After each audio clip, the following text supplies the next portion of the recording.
পাকিস্তানের করাচিতে এক মহিলা একটি পতিতালয় চালাতেন। রমাদানে এক রাতে তার ছেলে তারাবির নামাজ শেষ করে দেখলো মসজিদের সামনে কেউ ফ্রিতে অডিও সিডি বিলি করছে। সে সেখান থেকে একটা সিডি নিয়ে বাসায় ফিরে এলো। ওই রাতে সে বাসায় গিয়েই সিডি চালিয়ে শুনতে লাগলো। ছেলে রুমের পাশ দিয়ে যাওয়ার সময় সেটা মায়ের কানেও গেল। মহিলা বসে বসে শুনতে লাগলো যতক্ষণ না পুরো আলোচনা শেষ না হয়। শেষ হওয়ার পর তিনি ছেলেকে বললেন, সিডিটা আবার চালাও। ছেলে সিডি আবার চালালো। শেষ হওয়ার পর মা তাকে আবার বললেন, পুনরায় চালাও। এভাবে টানা 3 বার শুনলেন। মহিলা তার ছেলেকে জিজ্ঞেস করলেন, ওই সিটিতে যে লোকটি কথা বলছেন সে কে? ছেলে তখন উত্তর দিল, আমি জানি না, মসজিদের সামনে একজন বিলি করছিল, তাই আমি একটা নিয়ে এসেছি। পরের রাতে মহিলাও তার ছেলের সাথে মসজিদে গেল।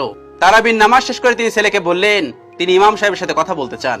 ইমাম সাহেব আসার পর মহিলাটি জিজ্ঞেস করলেন, আপনি গত রাতে এই সিডিটি আমার ছেলেকে দিয়েছিলেন? ইমাম সাহেব বললেন, হ্যাঁ, কিন্তু কেন জিজ্ঞেস করছেন? মহিলা জিজ্ঞেস করলেন, এই সিডিতে যিনি কথা বলছেন তিনি কে? ইমাম বললেন, তিনি আমার শিক্ষক মাওলানা তারিক জামিল। মহিলা তখন ইমাম সাহেবকে বললেন, আপনি কি সত্যিই আমাকে একটা প্রশ্নের উত্তর দিবেন? ইমাম সাহেব বললেন, হ্যাঁ, অবশ্যই দেব। মহিলা তখন ইমাম সাহেবকে বললেন, আমি যদি আল্লাহর দরবারে তওবা করি তিনি কি আমার তওবা কবুল করবেন? ইমাম সাহেব তখন বলছেন, কেন এমন প্রশ্ন করছেন, কি করছেন আপনি? মহিলা তখন উত্তর দিল, একজন পুরুষ বা মহিলা সবচেয়ে নিকৃষ্ট যে পাপ করতে পারে তার চেয়ে অনেক গুণ বড় পাপ। আমি এতটাই পাপী। ইমাম বললেন, আমি নিজ থেকে কোনো উত্তর দেব না। আমি আপনাকে সেই উত্তর দেব যেটা স্বয়ং আল্লাহ কোরআনে দিয়েছেন। আল্লাহ বলেন, হে আমার বান্দাগণ, যারা নিজেদের উপর জুলুম করেছো তোমরা আল্লাহর রহমত থেকে নিরাশ হও না। নিশ্চয় আল্লাহ সমস্ত গুনাহ মাফ করে দিবেন, তিনি ক্ষমাশীল এবং পরম দয়ালু। সূরা জুমার 53-39। মহিলা বললেন, তাহলে আপনি সাক্ষী থাকুন, আমি এই মুহূর্তে আল্লাহর কাছে তওবা করলাম। পরের রাতে সেই মহিলা মসজিদে এলো নামাজ পড়তে।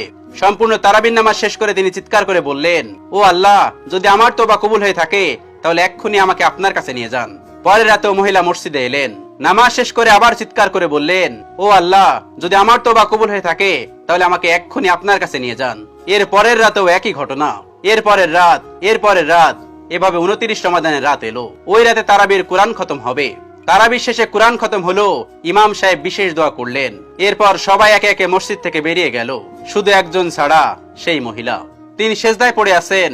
আল্লাহ রাব্বুল আলামিন তার তওবা কবুল করেছেন, সাথে তার দোয়াও। কখনো মনে করবেন না আল্লাহ আপনার দোয়া শোনেন না। আপনি যত বড়ই পাপী হন না কেন, তা কখনোই আল্লাহর দয়া এবং রহমতকে ছাড়িয়ে যেতে পারবে না। পাপের সাগরে ডুবে থেকেও আমরা অলসতায় অবহেলায় সময় কাটিয়ে দেই। আগামী সপ্তাহ থেকে, আগামী বছর থেকে হজ করে এসে সবকিছু একটু গুছিয়ে উঠে একটা ফ্রেশ জীবন স্টার্ট করার আশায় থাকি। তওবা করে পাপ কাজ ছেড়ে একদিন নামাজ পড়া শুরু করব। এর জন্য শয়তানের দেওয়া আশ্বাসে আমরা বিশ্বাস করে ফেলি। কবরস্থানে গিয়ে যত নতুন কবর দেখেন, এর প্রত্যেকেই হয়তো আপনার মতো এভাবে একদিন ফ্রেশ জীবন স্টার্ট করার আশায় ছিল। তাদের সেই দিনটা আর কোনোদিন আসেনি। আল্লাহর কাছে তওবা করার জন্য কোনো অ্যাপয়েন্টমেন্ট লাগে না, তার কাছে যে কোনো সময় যাওয়া যায়। আল্লাহ আমাদেরকে দ্রুত তার দিকে প্রত্যাবর্তনের সুযোগ দিন। ভিডিওটি অনেক বেশি শিক্ষামূলক। আপনার কাছের মানুষগুলোকে দেখাতে ভুলবেন না। Thanks for watching.